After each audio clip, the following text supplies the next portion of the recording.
komitmen pemerintah pusat melalui Kominfo, terutama dilaksanakan oleh Bakti, itu memprioritaskan daerah-daerah yang 3T, yang lebih parah dan sedang. Tapi tidak menutup kemungkinan, karena beberapa waktu lalu kami beberapa kepala daerah juga melakukan protes, sehingga ada kebijakan dari Kominfo melalui Bakti, mereka mengikuti bukan lagi daerah tertinggal, tetapi desa tertinggal. Yang di Indonesia ada 15.000 desa tertinggal, sehingga kita juga tetap mengakses atau mendapatkan perluasan jaringan melalui Bakti di daerah kita. Tidak perlu harus 3T, tetapi desa tertinggal dan juga. Pak Bupati, ini kegiatan UKM ini, ini kan dari pusat datang, dari Jakarta datang. Kedepannya apa yang dilakukan oleh pemerintah Kabupaten Sika sendiri dengan UKM-UKM yang ada di sekarang lagi mempromosikan barang-barangnya di dalam? Ya, tentunya ini sebagai pendorong. Ya, sebenarnya sebelumnya kita sudah mempersiapkan itu. Jadi meningkatkan produk-produk kita yang bisa kita pasarkan di dalam negeri. Nah, itu dari aspek kualitas, kemudian kuantitas, kemudian juga kontinuitas. Ya, jangan sampai produk habis itu berhenti lagi di suatu permintaan. Nah, ini tugas kita semua, pemerintah, masyarakat, dan lembaga-lembaga, termasuk lembaga-lembaga keuangan. Nah, ini harus kita sinergikan ya, supaya kita betul-betul bisa memproduksi barang ya, dan jasa juga sendiri dan dipasarkan di negeri ini, terutama di Flores, Sumba, dan Timur. Apakah ke depan pemerintah akan menyediakan pasar untuk masyarakat UKM sendiri? Ya, kita menyediakan pasar. Ini sistem pasar online, ya, digital. Nah, ini memang tugas pemerintah harus memfasilitasi itu. Ya, di satu sisi kita juga minta perlindungan. Jadi ada pembatasan impor. Pembatasan impor. Tadi seperti disampaikan oleh staf khusus sesuai arahan Bapak Presiden. Nah, ini kita akan lakukan bersama-sama. Ya, terus terang penyakit di Indonesia ini karena importernya masih merajalela di mana-mana. Ya, sedikit-sedikit impor semua. Pak Bupati, satu lagi barangkali untuk realnya UMKM di Sika ini berapa banyak? Kemudian yang hadir ini kami lihat UKM yang sudah berkembang bagus. Sementara yang perlu dihadirkan itu yang UKM yang baru dirintis, baru mulai, sehingga ada yang marketplace dan bank pendamping seperti itu bisa diberdayakan mereka. Ya, jadi UMKM di sini sudah ada ribuan, ya, kurang lebih 5 ribuan, ya, tetapi ada yang terdata tercatat, ada juga yang belum. Tapi semua itu akan kita fasilitasi, kita layani. Ya, di mana ada produk yang diminati, pemerintah terus dorong. Jadi memberikan kesempatan kepada semua. Buat seberapa jauh mereka terlibat langsung dengan bisnis online seperti Shopee, kemudian Bukalapak, dan juga UMKM Sika. Ya, memang UMKM ini di Sika ini betul-betul mandiri. Ya, jadi mereka benar-benar secara swadaya dengan kemampuan yang ada. Ya, mereka menggunakan akses yang dilakukan pemasaran, ya, di Shopee, bahkan pakai Google Maps saja bisa mereka pasarkan, yang paling sederhana. Produk mereka secara online. Kita lihat bahwa di Sika ini masih banyak sejumlah daerah yang belum bisa mengakses internet sendiri. Bagaimana tanggapan dari pihak Kominfo sendiri? Ya, baik.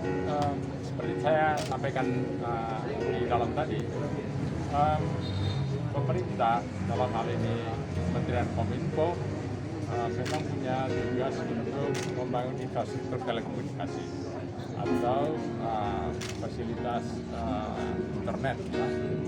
Dan saat ini tahun ini 2021 total seluruhnya sedang dibangun, ya, sudah sedang dibangun.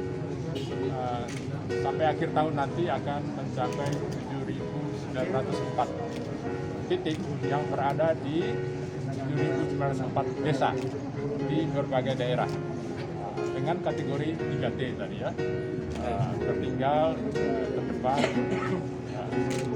terpinggir, ya. Nah, kenapa? Karena di daerah-daerah, di titik-titik itulah pemerintah ingin memastikan sampai 2 tahun ke depan semua desa, daerah, kelurahan sudah terkoneksi dengan jaringan internet.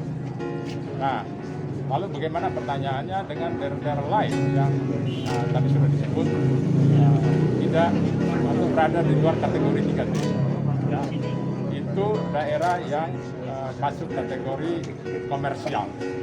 Nah, dalam kaitan ini pembangunan infrastruktur telekomunikasi tidak hanya dilakukan oleh pemerintah, tetapi juga oleh mitra terkait, yaitu perusahaan-perusahaan telekomunikasi seperti Telkomsel, XL, Indosat, dan seterusnya. Mereka, para mitra ini bertanggung jawab untuk menyediakan fasilitas koneksi internet di daerah-daerah komersial, karena itu ada hitungan bisnisnya ya.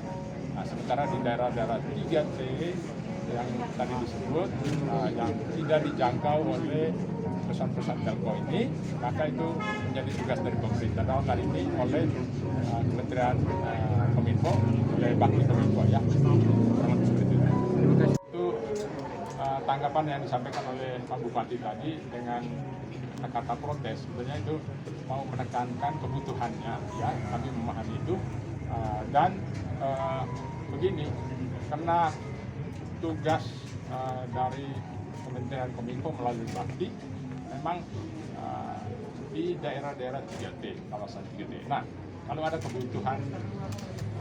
kebutuhan terkait desa tertinggal, tentu hal-hal ini bisa dikomunikasikan lebih lanjut oleh Kementerian Kominfo melalui para mitra tadi, mitra telco ya. Jadi di situ ada Telkomsel, ada XL, ada Indosat, dan sebagainya. Nanti kita akan melihat di mana mereka berminat masuk ke kawasan itu. Ya. Dan kalau memang betul itu kebutuhan masyarakat di lokal terkait bisa tertinggal tadi disebut, nanti dilihat bagaimana kebutuhan masyarakat di sana, lalu bagaimana kesiapan dari para mitra telco terkait ya. Di sana sebetulnya tugas itu bisa diemban, dijalankan. Bisa saja para mitra telco ini akan mengambil alih ya. Oke, kami akan masuk ke situ dengan penekanannya untuk mendorong desa-desa terkait yang masuk kategori tertinggal itu keluar dari statusnya, posisinya.